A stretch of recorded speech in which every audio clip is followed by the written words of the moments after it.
An HR investigation claims Little Rock's police chief is harassing and retaliating against officers, all according to an email obtained by Working for You. Since April of last year, the chief has been sued 5 times by current and former officers, claiming they've been targeted. Our seasonal Corey has been following this and explains how City Hall is reacting.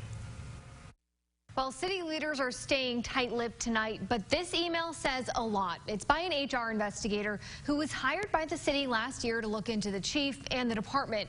The findings of her investigation haven't been released publicly, but in this message, she calls what's happening an ongoing and preventable crisis.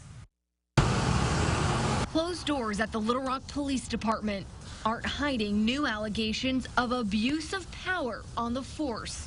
This email from Dr. Loretta Cochran, a part-time HR investigator, centers around Officer David Maddox, who was fired in August, accused of untruthfulness.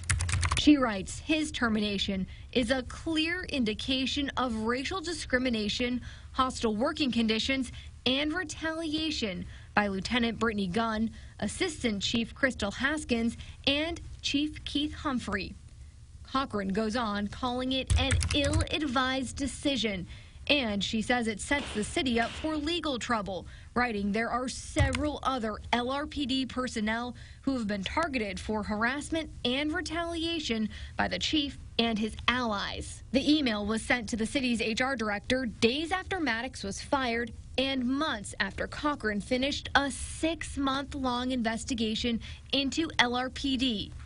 We emailed and called, but both the mayor's office and police department aren't commenting. He's destroying our police department. Vice Mayor Lance Hines has been clear where he stands. This is exactly why I asked the mayor to relieve the chief. Any other officer that was under this kind of speculation or investigation would be relieved of duty pending an outcome. He says he's never seen Cochran's report, which was finished in June, but wants it brought to light. What do you plan to say to the mayor?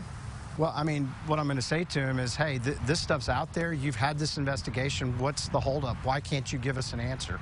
Why can't you be forthcoming, be accountable, clear, and transparent like you say you are? Back in the email, Cochran makes her concern clear, ending it saying, I only pray that no lives are lost due to this ongoing but preventative crisis.